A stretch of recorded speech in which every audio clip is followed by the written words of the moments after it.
Hi, everyone. I am absolutely delighted to be spending time with someone I'm very proud to call my friend, Heather Ensworth. She is a brilliant clinical psychologist, shaman, healer, astrologer, PhD. And she is one of the kindest and most generous people I know. And she's been exceptionally kind to me personally. So I want to say that publicly because you really have. So thank you for that. And Heather and I are going to be discussing principally the lunar eclipse that's coming up on May the 5th. We've both done separate videos on that individually, but there's so much more I think that we can talk about this because this is a deep, deep eclipse.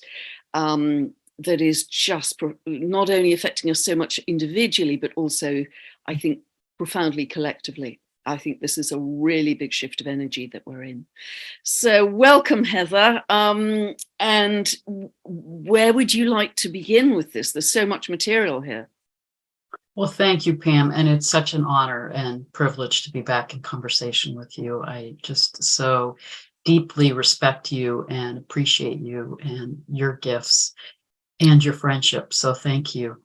And yes, I think this eclipse is incredibly powerful, and particularly coming after that total solar eclipse with Pluto not only continuing to square the lunar nodes, but Pluto squaring the sun and moon at 29 degrees of Aries. So I feel like this lunar eclipse is continuing that deep transformational process that the solar eclipse was setting off.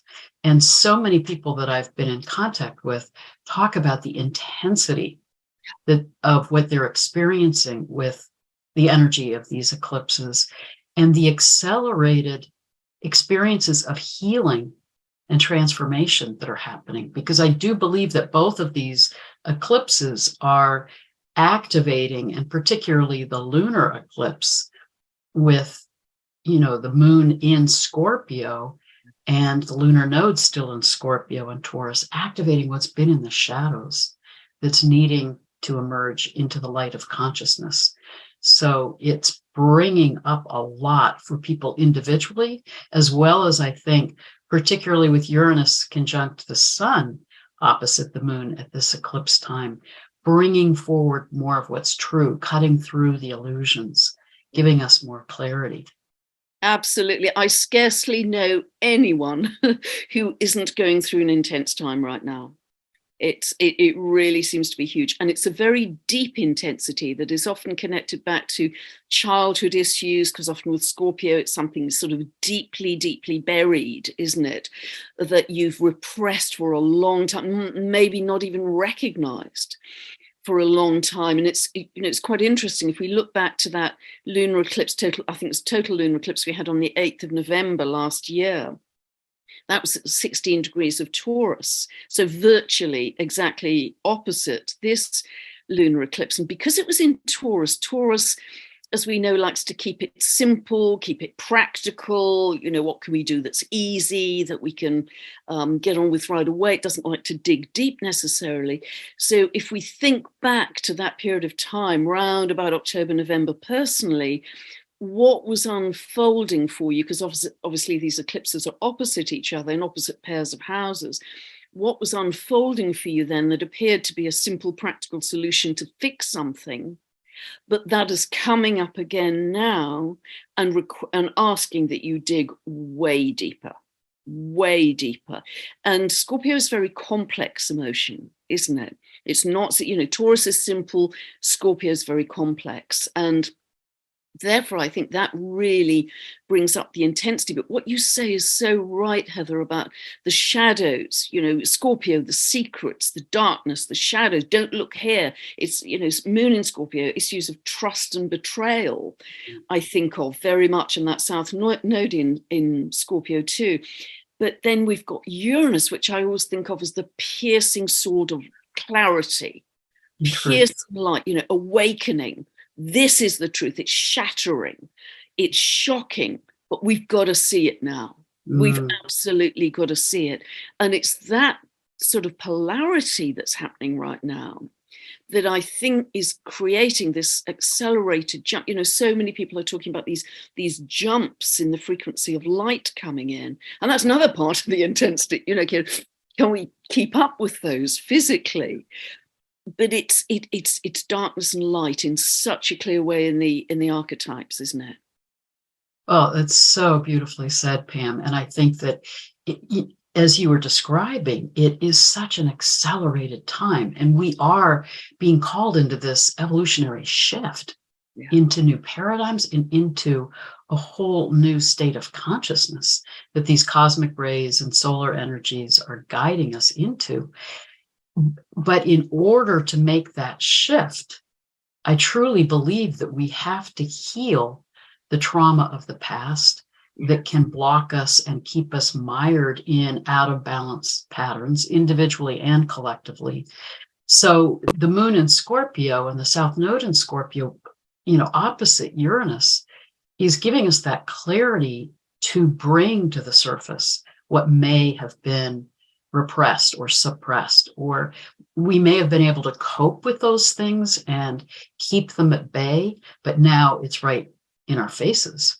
And I think that can be very painful and challenging. But as we can realize this is supporting us in this rapid, accelerated process of healing to move into higher consciousness, it can help us hold through that process.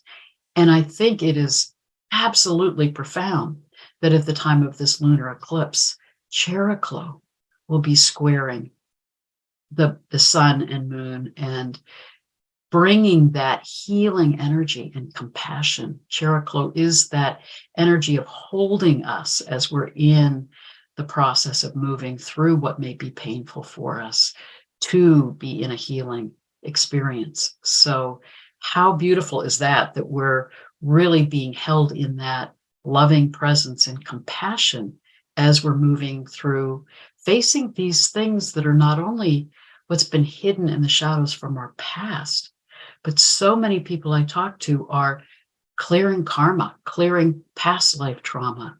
It's like we're letting go of all of the layers of what would hold us back from this profound shift.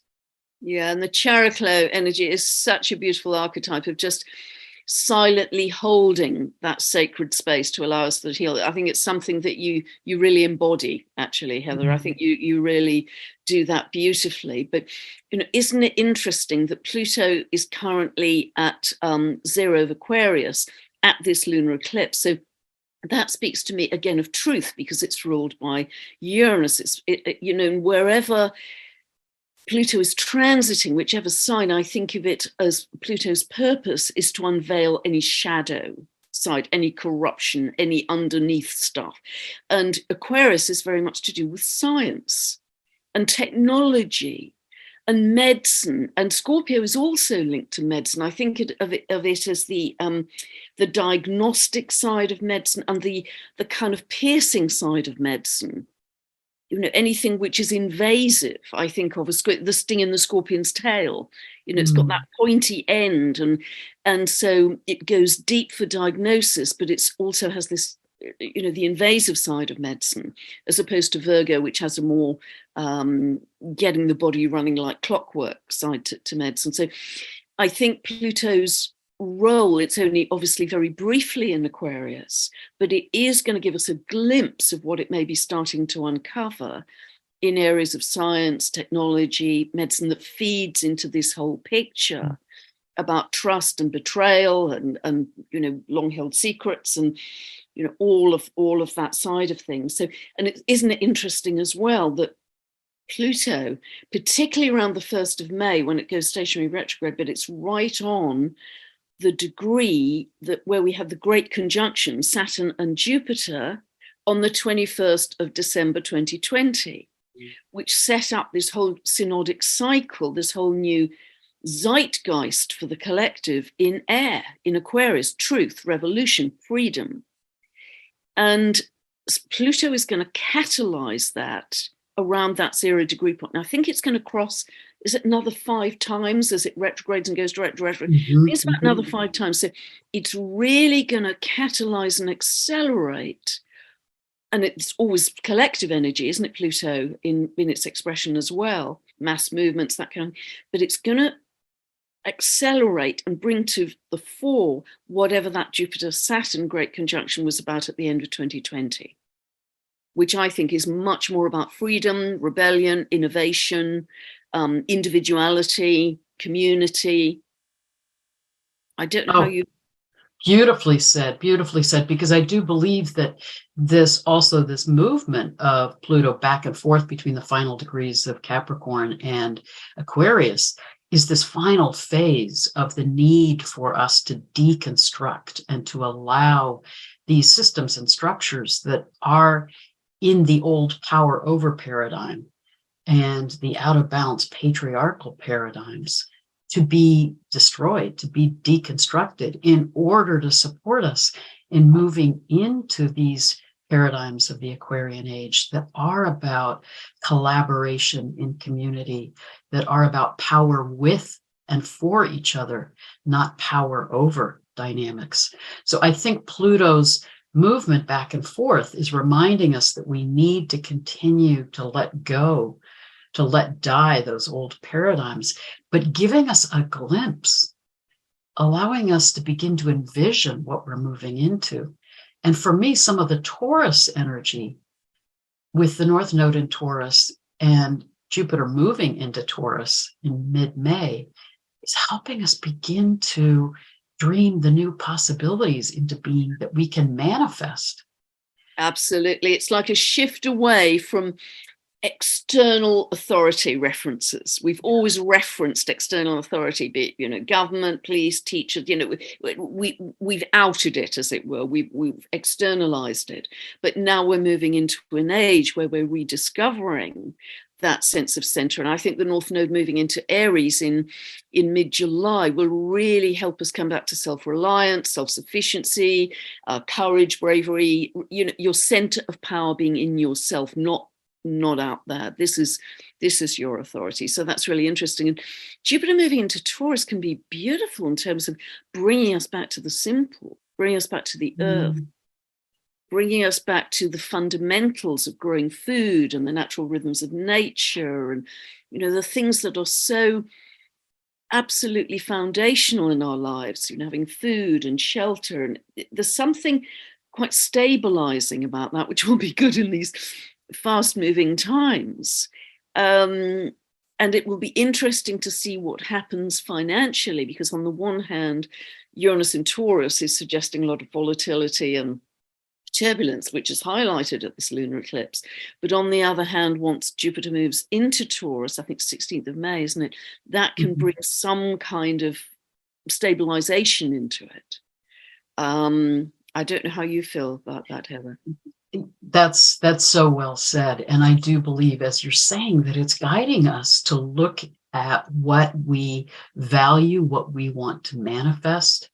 And I do believe this strong energy in Taurus is about the importance for us of coming back into a right relationship with the natural environment. Yeah, beautiful. And I think that Jupiter is supporting us in opening to those possibilities. I think it's also beautiful at the time of the lunar eclipse that Vesta is conjunct the sun, really supporting us and looking at what is sacred to us. What is it that we really value? What is it that we want to manifest on the earth plane? And I also think, tied in with that, one of the things I've been doing more and more in looking at the energies of these events is also looking at the visual astrology and where are the sun and moon in the sky at the time of these eclipses or these events. And at the time of this lunar eclipse, the moon in the sky will be right at the fulcrum of the stars of Libra.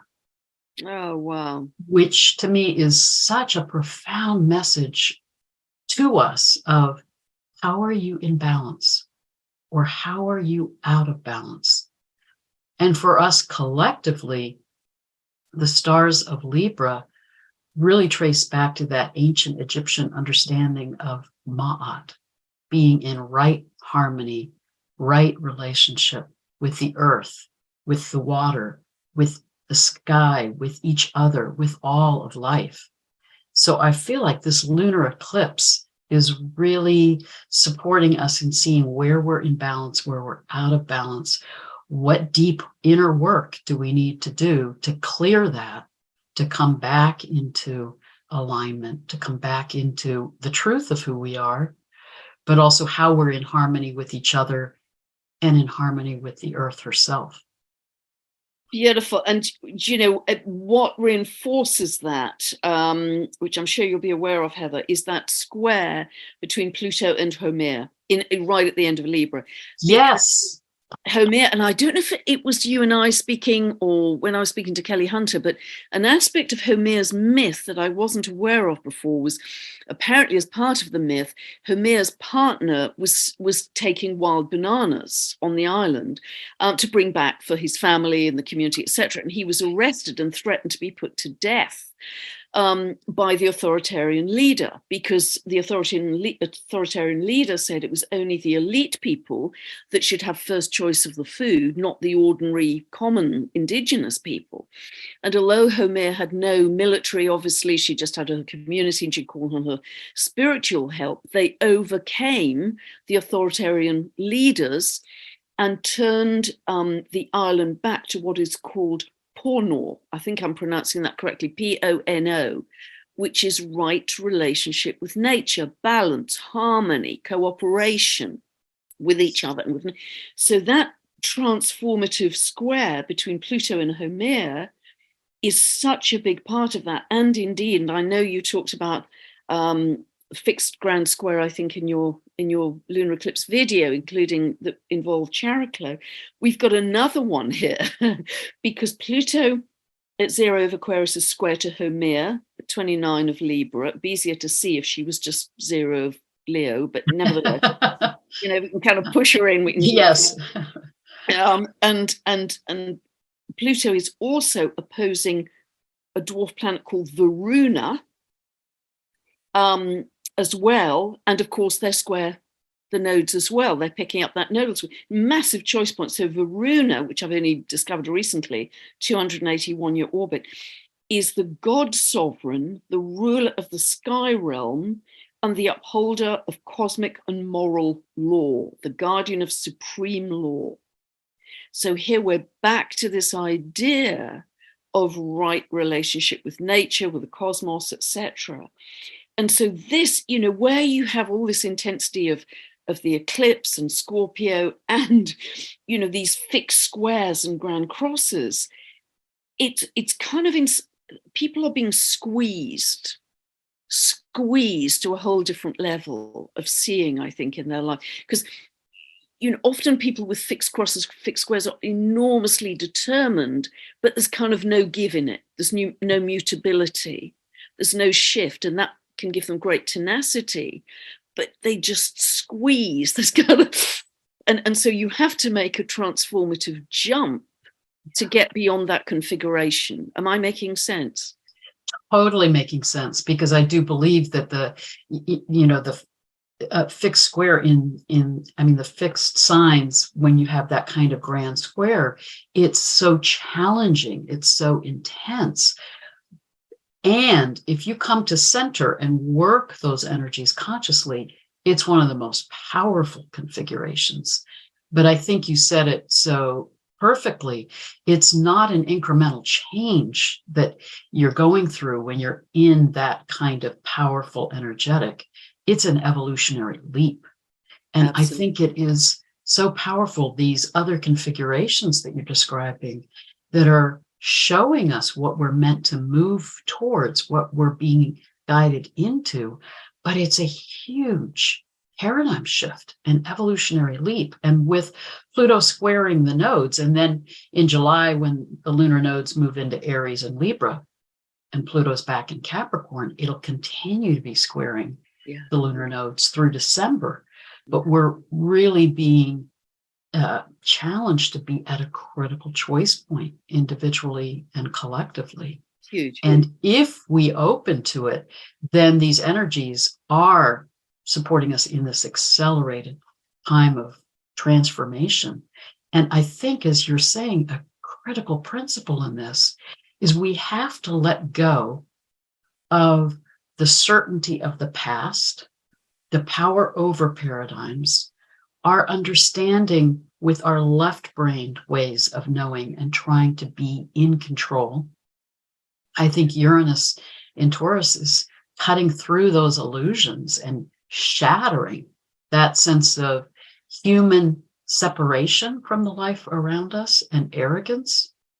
And I believe one of the other meanings of Uranus in Taurus is saying, come back to natural law. Yeah. Come back to that clarity that we have with Pluto and Aquarius, that we're energy beings, that we are interconnected with all of the life around us, but we're meant to come back into right relationship and right harmony with all of the life around us. So it is such a critical choice point, and the Earth herself is going through so much transition and transformation. So we're needing to be in that process with her and remembering really who we truly are as part of the interconnectedness of all of the life around us. Yeah, that's really beautifully said. It's so interesting, isn't it? It's such a counterpoint that with the fixed energies, they are connected to control and attachment to what has been. And that can be with Scorpio, an emotional attachment to a certain pattern of behavior, pattern of emotions. And yet you've got Uranus, which is just going to blast all of that apart. Because also it's interesting that Uranus is at 18 degrees at this lunar eclipse, I believe. Yeah, 18 degrees. It doesn't come back to that degree. It speeds up. It just keeps going and going and going. It never comes back to 18 degrees of Taurus for another 80 whatever years, 84-year orbit. So, you know, it's like now or never. There's a feeling of a huge surge forward with that Uranus not coming back to that same degree. The other planets retrograde to some degree over the summer, but not Uranus. So it's like whatever is let go at this lunar eclipse, whatever is purged from your being or purged from society, then we're on a fast track with Uranus, because Uranus is always about speed, isn't it? Well, and I think that's so powerful what you're saying in terms of we can't stay where we are. That I do believe this is such a critical choice point. And I believe what we're seeing in the collective is so many people who are awakening and healing and moving into this more expansive consciousness, and those who are resisting the change are moving in a more regressive direction. And particularly here in the States, we're seeing so much violence, reactivity, polarization, acting out. Because if you're not dealing with what's in the shadow and what you're being called to face, to be in this transformational time, then you're going to get caught in reactivity or the trauma from the past and act out. So I think we're really seeing this threshold, crossroads of what decision are we each making? What responsibility are we taking for which path that we're on? And it is, I think, just an accelerated time of change. Absolutely. And what you're describing, Heather, is really, to me, that Mars in Cancer, which is still just out of bounds up until the day of the lunar eclipse, square to Chiron in Aries. So, you know, and therefore Mars is ruling that Chiron, ruling Aries. So there's such a sense of I need to protect self. I'm vulnerable. I'm wounded. And so I'm going to kick off. It's impulsivity, overreactivity, as you say. But those are all the lesser sides of that side, because ultimately I see Chiron in Aries as finding your own leadership, finding your own hero inside yourself. But yes, it can very much express with all of these pressures and intensity in a less positive way, which clearly it's. But what you're saying so beautifully, and I think is really a critical insight, is that these energies, particularly the squares, can manifest in a shadow way. the lower level of conscious expression of that, or in a very profound, more conscious way. Yeah. Because I see Chiron and Aries squaring Mars and Cancer as the potential for healing Chiron, our sense of self, or healing the out of balanced paradigms of the age of Aries that we're still caught in collectively with the patriarchal power over dynamics. And then Mars and Cancer is the opportunity to act and express our energies in ways that are compassionate and caring and sensitive to those around us. So again, we're at this choice point where we can either work with these energies with their deeper archetypal meaning and what they're calling us into, or we can resist them and then get caught in the shadow side of that. Because the other square that's interesting at the time of this lunar eclipse is Venus in Gemini squaring Neptune in Pisces. Now that can play out in either the shadow aspect or the higher conscious aspect, which would be holding each other in more compassion, being clear in how we're communicating Venus and Gemini with each other. And are we coming from that sense of oneness, Neptune and Pisces, and compassion and love? Or are we getting caught in illusion and delusion, and then acting out verbally and in other ways in our relationships? So again, it's such a powerful time where we're able to choose the path that we're on with these energies.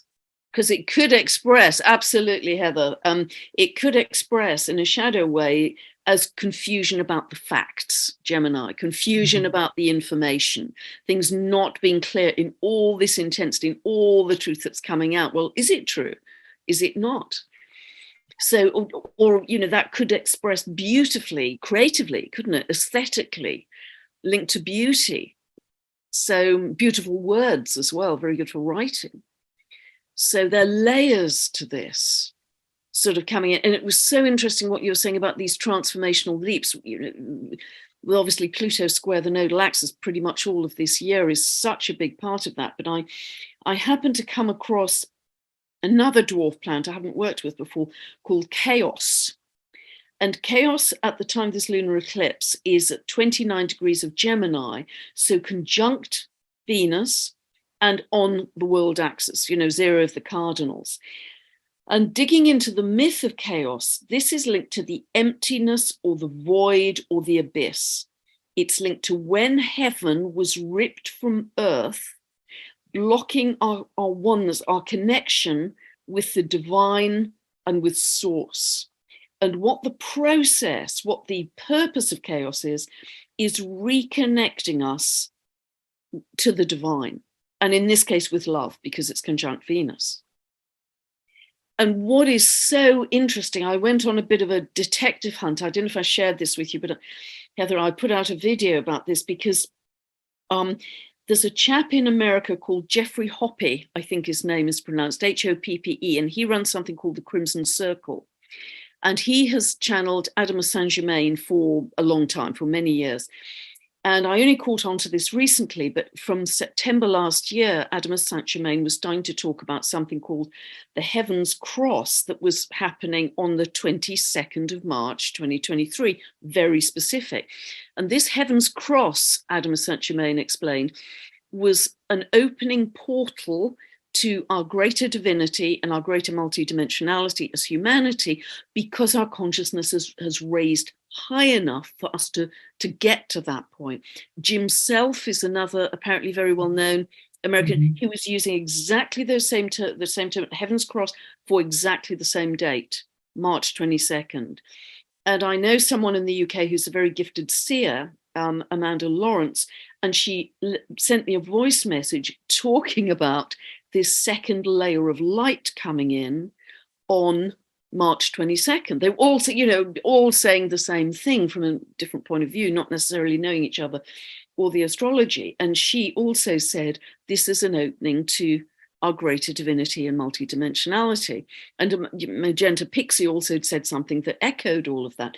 So isn't it interesting that with slow moving chaos, they're all about 300 years of orbit, aren't they?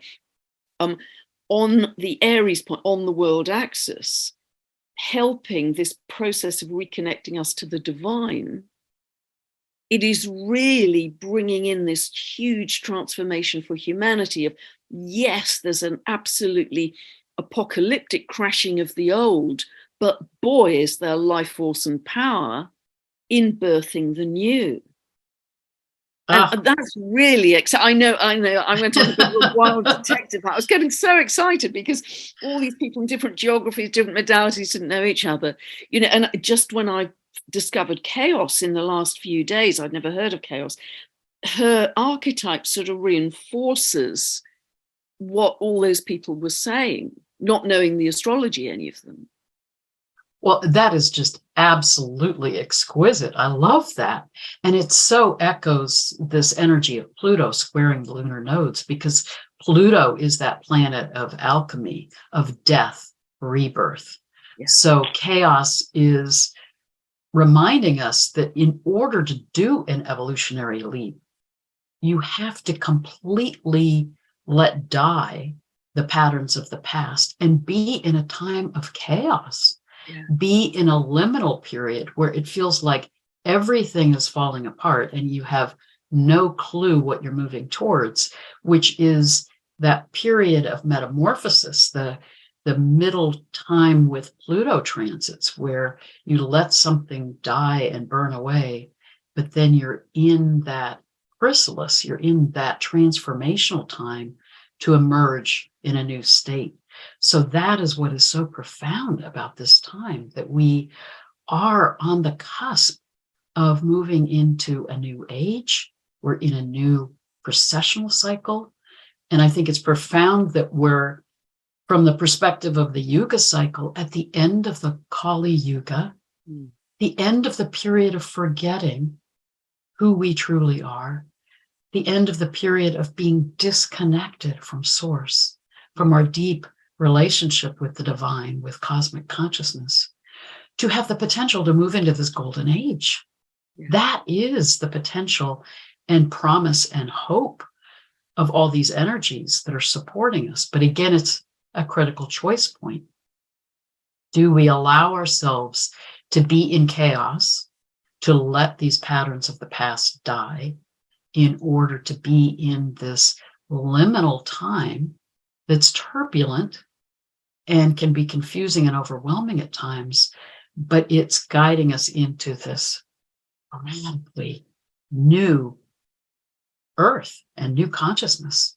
Yeah, totally. And probably the caterpillar's feeling a bit edgy when his chrysalis has started to crack. I'm not so sure, I want to go back here. But yeah, absolutely. And I think of Pluto, I don't know how you think of it, Heather, I think of it as completely dying down, going down. I think of it as a tree dying in a wood, falling, rotting all the way down, but then to produce new fertile soil for new growth. So it doesn't just half die, it completely dies. It completely rots down before it can start to produce new growth. So there is this period of we're just hanging in between two different consciousnesses that are so different. And there's such an element of trust. And, as I've said in some of my videos, we are being asked to let go from our attachment to the tangible, that we've known, the 3D, your bank, your money in your wallet, and the government structures and everything you've relied on in your life that have been foundational, and just trust the invisible. Hitch your star to a wagon. Trust the invisible, trust the energy, just trust the frequency. And that's a big ask for people, many people. Well, and part of what's tied in with that is, I do believe, and from my background in neuropsychology, we are actually shifting from being left brain dominant, which we've been for the last 5,000 years. Prior to that, we were right brain dominant. But part of the profound meaning of moving into the age of Aquarius is moving into balancing left brain, right brain ways of being. So part of what you're tapping into is that left brain way of thinking is the longing to be in control. It is the idealization of our sense of separation and individuation. It is that sense that we're on a linear trajectory, and moving into more right brain ways of knowing is about remembering our relationship with all that is, our interconnectedness. It's about coming back into empathic attunement. It's that coming back into the understanding that actually everything is about cycles. We're not on some kind of linear path. We're not in control. We can participate in these shifts that we're in with all of the energies and life forms around us. But that right brain way of knowing is about trusting your intuition, trusting these larger energies that are guiding us, and honoring that everything is a cycle. Part of the understanding of Pluto and of chaos is the meaning of the journey into the underworld, into that time of letting go of what's been, of letting something die, to be in that transformational process, to emerge in a new way. And that is the process that we're in now. But we have to really come back into that more right brain way of trusting our intuition, trusting our interconnectedness to these energies that are larger than we are, that are actually carrying us through this journey. And then trusting the healing energies like with Cheroklo and Chiron, who are supporting us in how to move through that. But I also love that Eris Xena is so involved in all of this, that there's that ongoing square with Pluto, and Jupiter has been conjunct Eris Xena. 23rd. And I do believe that part of her message, in that she's 44 degrees off the ecliptic, is saying, dare to be on a completely different path. Yeah. Dare to not be trying to fit in with the cultural expectations, the social pressures, the authorities who are telling you who to be, how to be. Listen to your own intuition, honor your own unique creative path, and dare to step off the beaten track and be in your own creative process. And isn't it interesting, as you, I know, have noticed, Heather, that the North Node is going to retrograde into that conjunction with Eris, which is going to last for quite some months, isn't it? From sort of, so June, July, when the node's into September, October? Yes, I think that is going to be a very powerful time.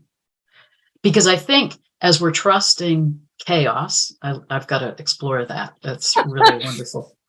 A Kuiper belt object. But as we're honoring being in this chaos, I do believe that Eris Xena in particular is beginning to show us the new path. And I'm also seeing with so many people these incredible creative visions that they're having, the spark of creativity to move in new directions in all fields, in the arts, in business, in science, because we're opening to these energies that are supporting us in moving in these radically new directions if we trust. Absolutely. And it's really also supporting the truth tellers, isn't it? Because Eris is very linked to that, as I think you have observed as well, that you have to tell the truth. You know, no more subterfuge, no more Scorpio, long buried secrets. You know, this is about truth and clarity moving forwards. And what you were saying earlier, Heather, about, you know, almost living much more in the flow and less in this kind of linearity. I also see that as Saturn in Pisces, that Pisces is dissolving the linearity and the 3D-ness, if you like, of Saturn, because Saturn is, again, the old structures, which have been, it's almost like Pluto, the last few degrees of Capricorn. You know, Pisces is dissolving those traditional old 3D structures, but more and more people are writing to me about slippage in time, slippage in a sense of reality, that they're moving more into kind of dream time, or they lose time, or, you know, they're becoming more visionary. And that to me is another big indicator of this shift from 3D to something much more fluid sense of self. And we talked about this, I think, in a previous conversation about Lemurian energy and flowing with the oneness of, all that is. And love. I think Saturn in Pisces is a kind of transitional phase until 2026 that's supporting that. Well, I think that is such a key too, because with Saturn in Pisces, it is showing us that these structures that we've clung to for some sense of certainty or security are all fluid, are all dissolving.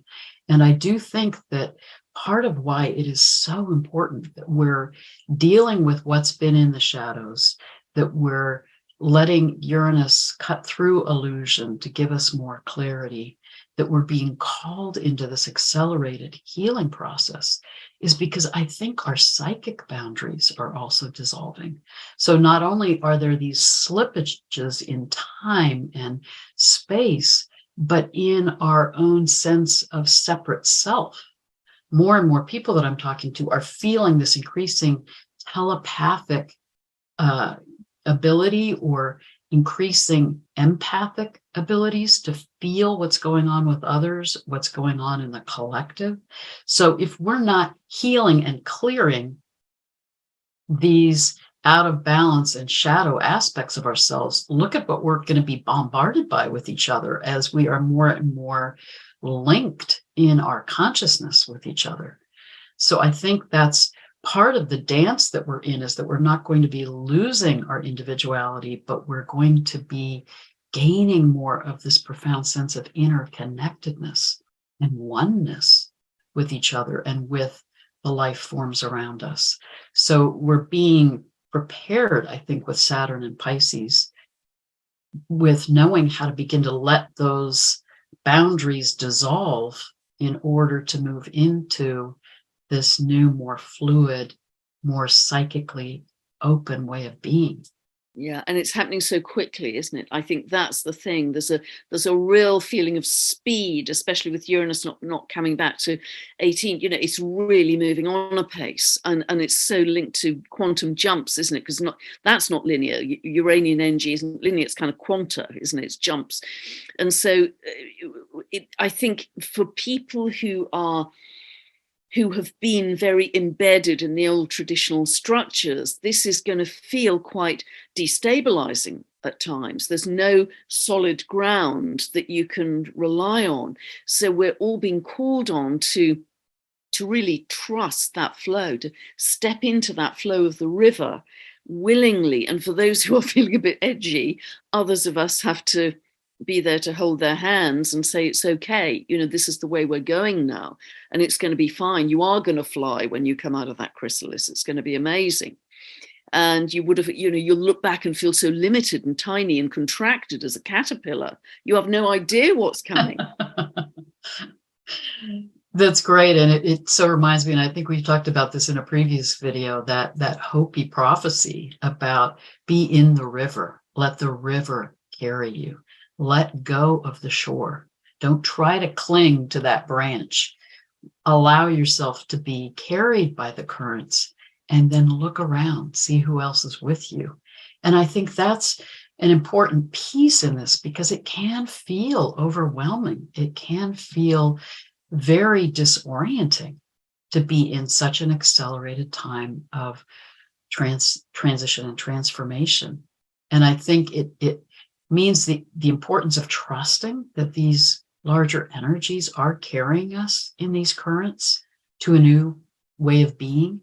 But it also means, I think, staying connected to the earth, so that we can feel grounded in the midst of how everything is destabilized.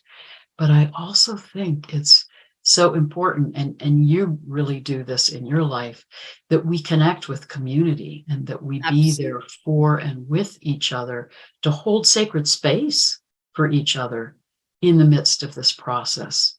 I was just last week meeting with my patron group, and they were all talking about how intense the solar eclipse was for them. But to be in sacred circle and to hold each other and hear each other and be with each other in that, in a very compassionate way, is, I think, what can allow us to trust in this process that we're in. Yeah, beautiful. And the all the lockdowns kind of boomerang, don't they? Because we now so value human connection. Doesn't matter what your status, your background, you're a human being. And it's that precious human connection, particularly people of like mind are going to give such support, because if you've got an off day or somebody else has got an off day, the whole momentum of the group carries you along. And that's the Aquarian energy, isn't it? Community, collaboration. That is absolutely where we're headed in growing new earth and growing a new society, where we as the people are going to do it from the grassroots up. We're done with top down. We're absolutely done and dusted. So that beautiful sense of human connection, coming together as equal human beings, whatever we do in our lives, is so, it's more valuable than I think it has ever been. Absolutely more valuable. And it's within that context that we can be in that co-creation of developing the new world, because we each have our own unique gifts and what we bring to this process. But to me, part of the power of community and being in sacred circles is that awareness that we each need to be fully in our uniqueness to bring those gifts to the community, to the circle, to then together be greater than the sum of the parts, to be this cauldron of creation and transformation together. That to me is such a powerful part of what it means to be in the Aquarian age. And it's quite paradoxical, isn't it, Heather, that on the one hand, we're going to have a clearer sense of our individuality, our individual essence, and the gifts we can contribute. But on the other hand, we're doing it in community. And that feels slightly paradoxical, but I think it actually, really works beautifully. And it's interesting, apparently, and you may know this because you're much better in your knowledge with Indigenous peoples, but when an Indigenous person introduces himself, apparently, he doesn't give his name, he gives the name of the tribe first. That the name of the tribe is his identity primarily, and then he may give his individual name. That's very Aquarian.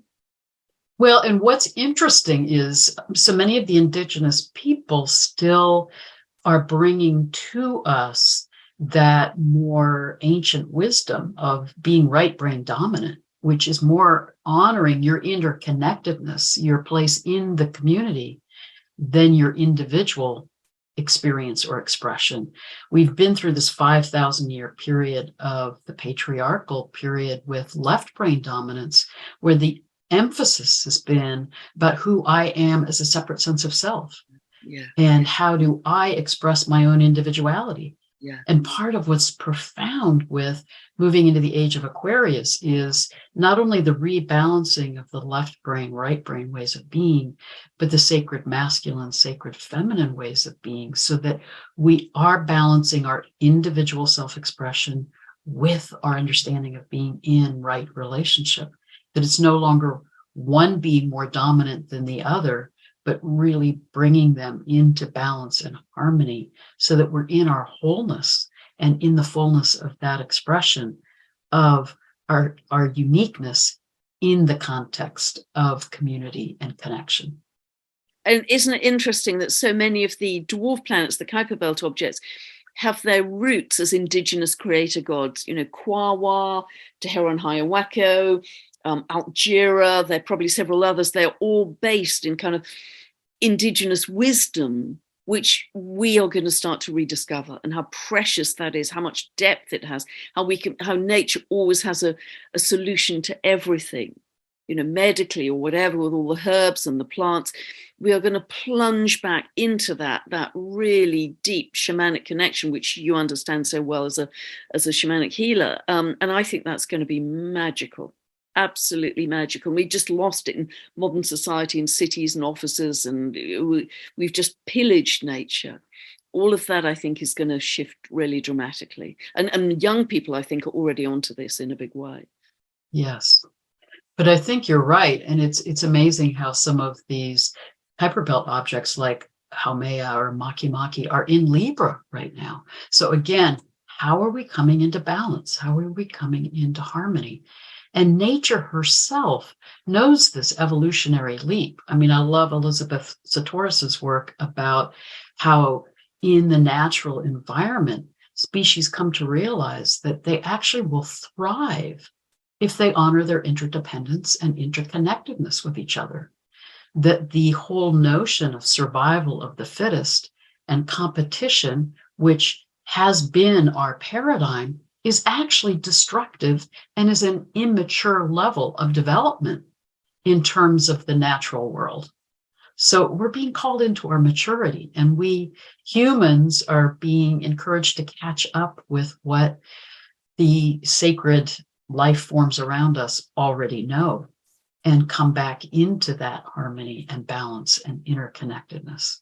And if you look at trees, apparently they're interconnected all through a forest. Mycelium, mushrooms, they have a whole series of root connections, and they communicate with each other. And you may be familiar with the work of Lynn McTaggart, who I think her last book was called The Power of Eight, and how getting together in a group will magnify the group energy. So if we come together in collaboration rather than coming together in competition, you transform the whole result, because everybody benefits from that in a bigger way than if you're in competition. It isn't I win, you lose. It's we all win if we come together. Yes. and share the vision. Yes. And I think, and you've been doing this, Pam, it's so interesting that you talked about that critical juncture, March 22nd, which is spring equinox, that you've been gathering with groups at the time of the equinoxes and solstices, and how the Earth's energy lines are activated at that time. And as Rory Duff talks about, when we gather in groups at sacred sites during those times, we're being given incredible guidance and energies from the cosmos and from the Earth, supporting us in beginning to envision these changes that we're in and feel supported in them. So I think that the importance of gathering in groups and also honoring these Earth energies that are getting activated in a more intense way, and these cosmic energies that are giving us these downloads, bringing us the vision of the new ways of being we're moving into, is really important in this time. Yeah, it's really wonderful, because you reminded me, just I think yesterday or the day before, there was a photographer who happened to be passing where we have our mass meditations, which is just the ruin of an old church in the countryside. But the energy of the land is very strong, and it's getting stronger because that's where we're meditating. It's a feedback system. And because of all the heightened EMFs and solar flares, etc., the aurora were extraordinary there. But what he photographed, and he absolutely promised no filters on this, were pillars of light going straight up from the pillars of light from the church and all around the church, the land all around where we sit. And he was absolutely blown away. And he said, I promise I haven't doctored this in any, photoshopped it. This is literally what I saw. And, he was kind of blowing fuses about it. So, working together with the Earth to help us, to help the Earth's evolution, it just feels so magical and so exciting. If that can be the pathway we're on, trusting the frequency, trusting the energy, trusting the invisible, and holding hands digitally and globally in doing that. And as you so often say, Pam, coming from the heart. Yeah. Really, what is it, your phrase? I love your phrase, lock on to love. Lock on to love as your docking station. Yes. And when we can do that and come from the heart, and again, not from the mind and not from that left brain part of us, but from the heart, then we can feel together the currents that are supporting us in this, and the earth energies. And, it's so moving to hear about those beams of light. And I know there are these light orbs that are all around us that are, I think, energies of higher consciousness that are supporting us. So we are being held and guided.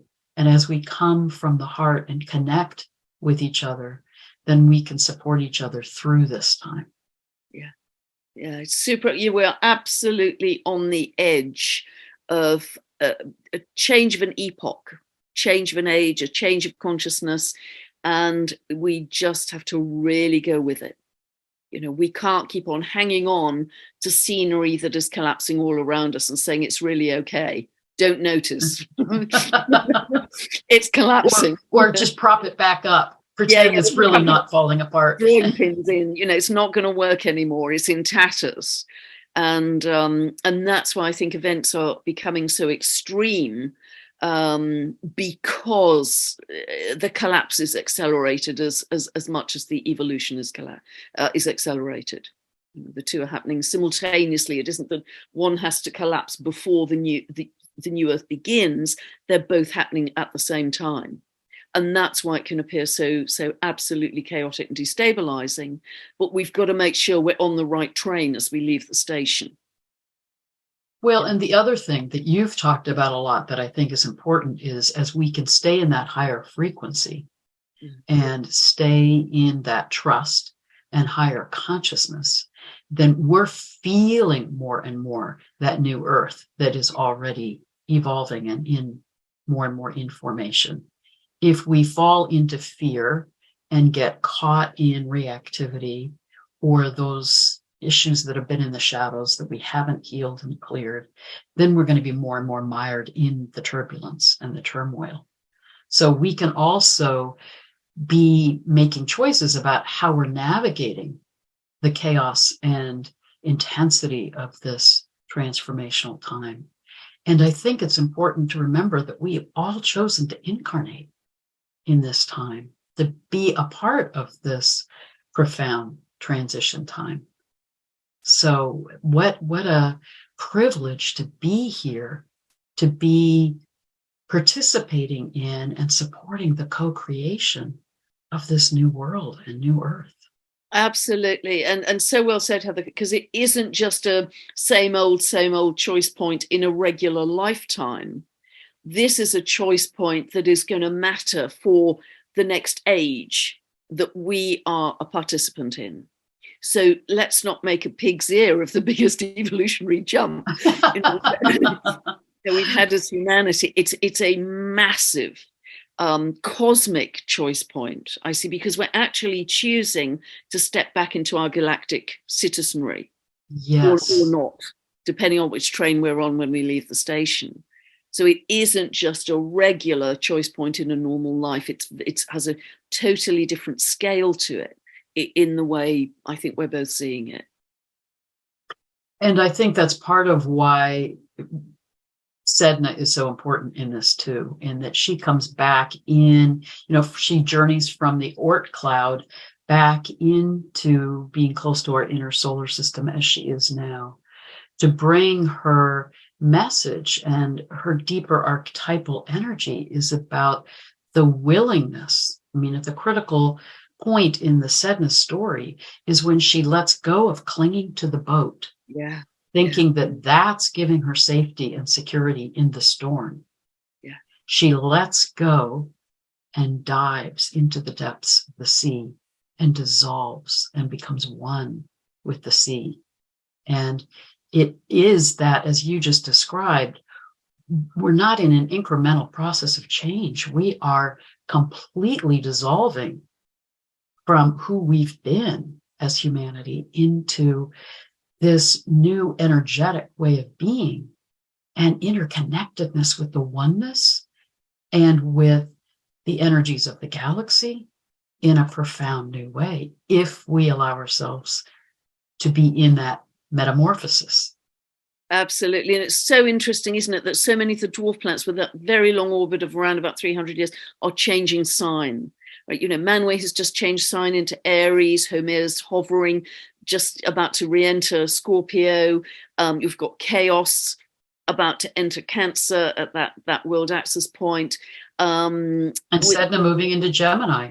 Sedna moving into Gemini, that's quite a number that we know of that are changing sign, and they will stay in those signs then for 25, 30 years. You with Sedna, it's going to be, a great deal of time. So there really is a massive shift in energy as we move forwards. And it's right now, isn't it? It's right now. It's not 10 years down the road. We're in it. We're in this crucible of change right now. We're in the chrysalis, but Absolutely. as you said, we're waiting to emerge as the butterfly. Yeah, do we fly or do we eke? Yeah. Perfect. Wonderful, Heather. It's such a joy to spend time with you. We always have great discussions, I think, and lots of sharing. And you give me lots of thoughts and ideas that I wouldn't have had otherwise. So, it's very rich for me. So thank you. Well, I love being in these conversations with you, Pam, and I have such deep respect for the work that you're doing in this time. And I am very aware of how many people you're impacting and how many people that you're helping to support through your wisdom, through your guidance, through the ways in which you let these energies of the cosmos come through you to support us in this time. So, well, that goes for you too, Heather, because you are doing exactly the same with all your unique gifts and healing abilities and shamanic perspective and seeing the big shifts of ages, which is something that you are extremely expert at. So thank goodness for you. So thank you for everything you're doing. We've all got a piece of the puzzle in this. And I'm so grateful to all of those who are listening to these conversations, to all of those who are in our communities, who are also bringing their gifts and doing their part to support this shift. So yeah, thank you. Every single person has a piece of the puzzle. Yeah. Every single person, and it's precious. Yeah. Thank you so much, Heather. I've loved it. Really, really enjoyed it. Lots of love to you. Okay, love to everyone.